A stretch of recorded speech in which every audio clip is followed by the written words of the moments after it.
بسم اللہ الرحمن الرحیم۔ السلام علیکم ورحمۃ اللہ وبرکاتہ۔ شہ نشین بتشریف فرما بانی دارالعلوم احمد رضا خان جناب مولانا محبوب عالم صاحب، ڈاکٹر حافظ سید ضیاء الدین نقشبندی صاحب، مفتی و نائب شیخ الجامعہ جامع نظامیہ مولانا حسن فاروقی صاحب، حضرت علامہ و مولانا مفتی احمد مصباحی صاحب، حضرت مفتی نعیم الدین نعیمی صاحب، سید شاہ حضرت نبیرہ قادری حیدری صاحب، دیگر علماء مشائخین عظام، معزز حاضرین اکرام، یہ بڑی خوشی کی بات ہے کہ دارالعلوم احمد رضا خان پچھلے 35 سال سے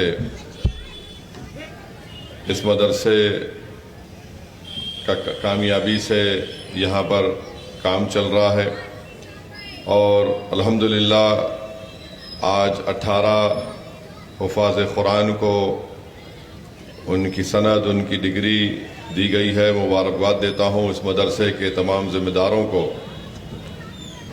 میں صرف مختصر سے وقت میں اپنی بات کو بول کر یہاں سے نکل جاؤں گا۔ میرے عزیز دوستوں اور بزرگوں، شعبان کے مبارک مہینے میں آپ اور ہم ہیں، اور علماء اکرام نے ہم کو یہ بتایا کہ اس مبارک مہینے کا نام شعبان اس لیے رکھا گیا کیونکہ اس میں عرب کے کئی قبائلی لوگ اپنے اپنے قبیلے سے پانی کی تلاش میں نکلتے تھے اور جدا بھی ہو جاتے تھے، اور علماء اکرام کی زبان مبارک سے ہم نے سنا،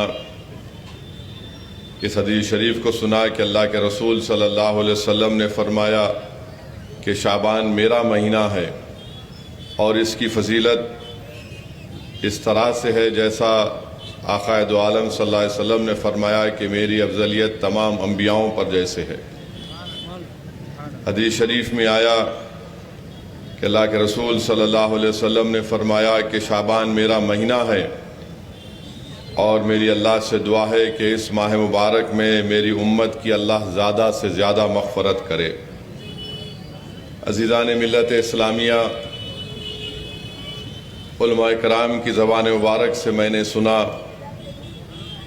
کہ رجب ایک ایسا مہینہ ہے جس میں انسان مسلمان اپنے بدن کی صفائی کرتا ہے۔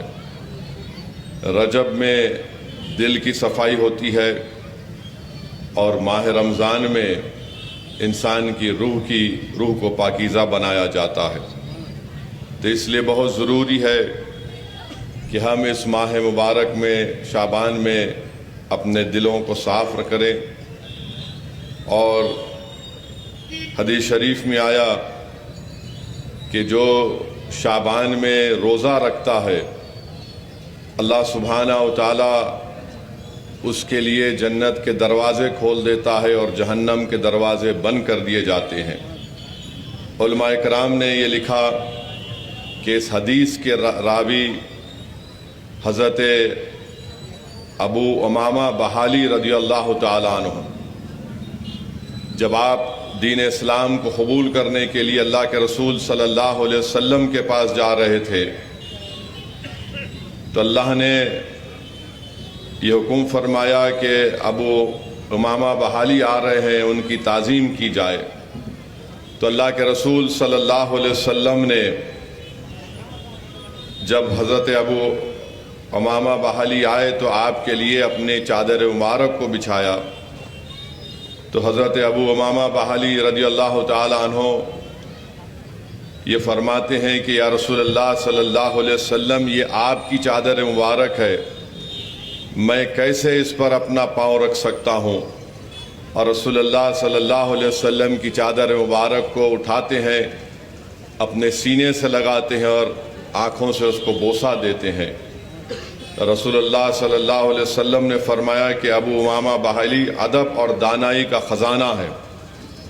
میرے عزیز دوستوں اور بزرگوں، حدیث شریف میں آتا ہے کہ ایک رات اللہ کے رسول صلی اللہ علیہ وسلم نصف شعبان کی رات کو جنت البقیع میں اپنی امت کے تمام مرحومین کی مغفرت کے لیے دعا فرما رہے ہیں، اور حضرت عائشہ صدیقہ رضی اللہ تعالی عنہ سے حدیث شریف ہے کہ آپ فرماتی ہیں کہ اللہ کے رسول صلی اللہ علیہ وسلم نے فرمایا کہ اب جو آئندہ جمعرات کو شعبان کی 15ویں نصف شب آنے والی ہے، رات آنے والی ہے، اللہ سبحانہ و تعالیٰ اس دن فیصلے کر لیتا ہے کہ کون آنے والے سال میں اس کی موت ہوگی، اور ان تمام لوگوں کی ناموں کی فہرست ملک الموت کو دی جاتی ہے۔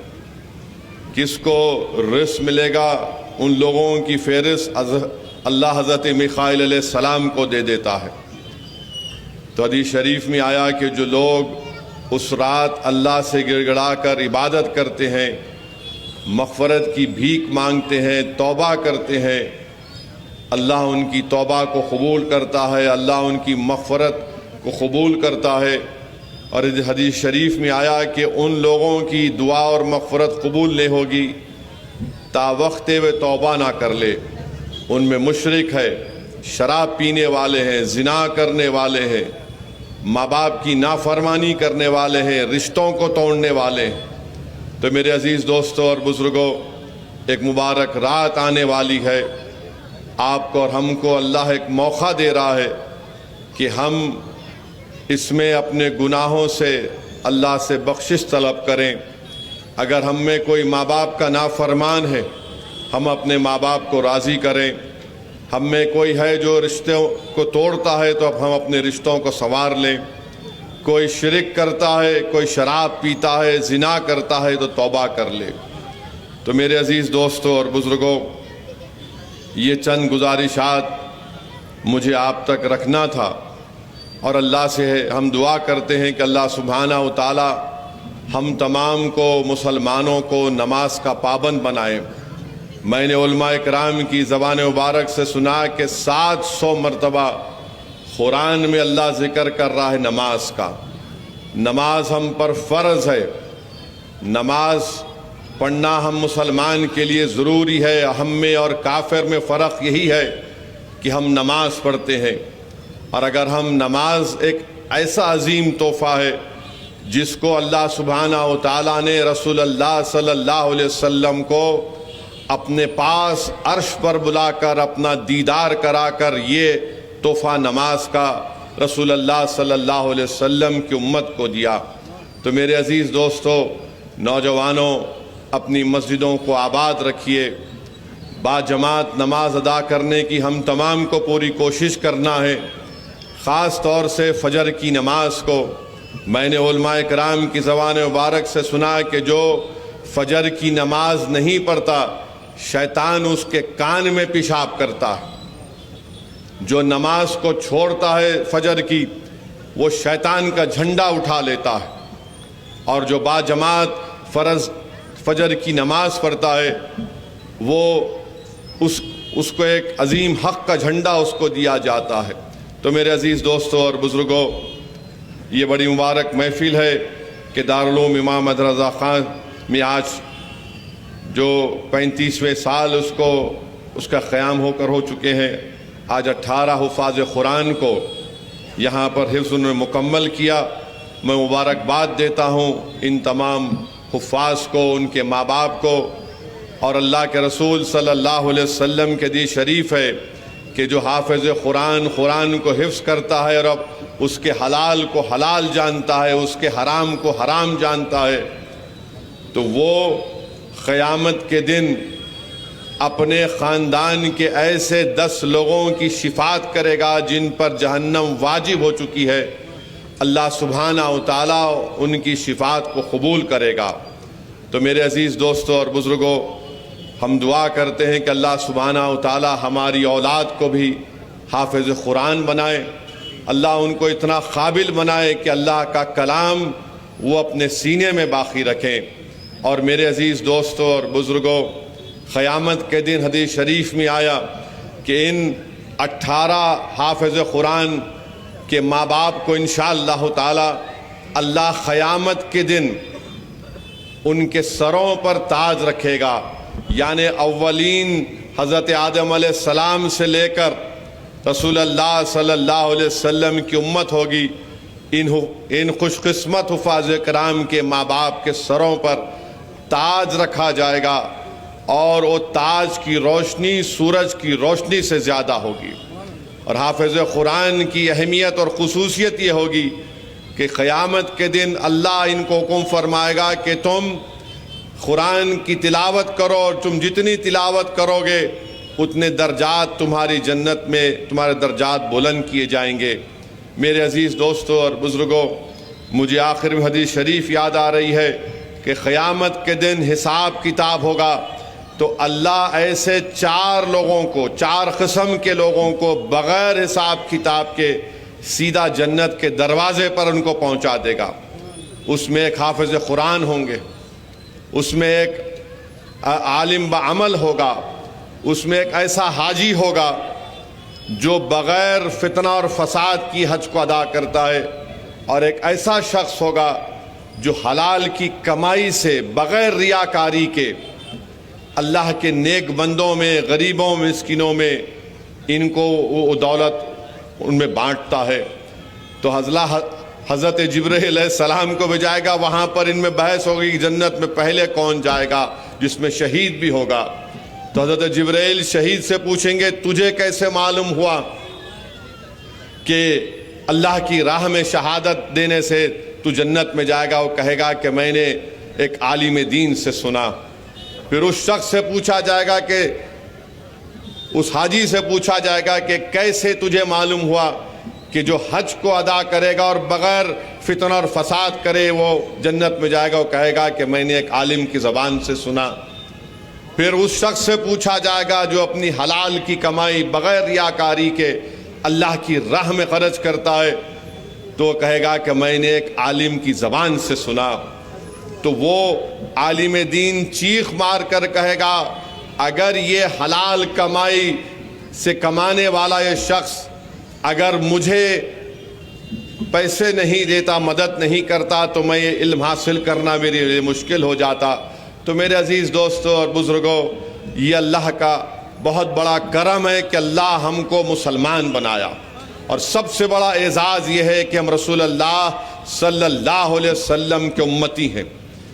ہمارے لیے، آپ کے لیے سب سے بڑی دولت یہ ہے. اور یاد رکھیے، شہید کے خون کے برابر علماؤں کی سیاہی ہوگی. شہید کے خون کے برابر علماؤں کی سیاہی ہوگی. ایک شہید اپنی جان کو قربان کر کے دین اسلام کو مضبوط بناتا ہے. ایک عالم دین اپنے سیاہی سے ایمان کو بچاتے ہم تمام لوگوں کے. تو میرے عزیز بزرگوں اور دوستوں، علماء کرام کی عزت کرنا، حفاظ کرام کی عزت کرنا، اور حدیث شریف میں آیا کہ جب یہ حفاظ کرام اس دنیا سے جائیں گے تو اللہ زمین کو حکم فرمائے گا کہ تم ان کے دلوں کو ہاتھ مت لگاؤ، کیونکہ اس میں ان کے دلوں میں میرا کلام ہے. تو میرے عزیز دوستوں اور بزرگوں، اللہ کا کرم ہے کہ ہمارے مدرسے آباد ہیں، پورے ملک میں ہمارے مدرسے آباد ہیں، اور انشاءاللہ تعالی صبح قیامت تک آباد رہیں گے. یہ مدرسے ہمارے دین اسلام کے قلعے ہیں.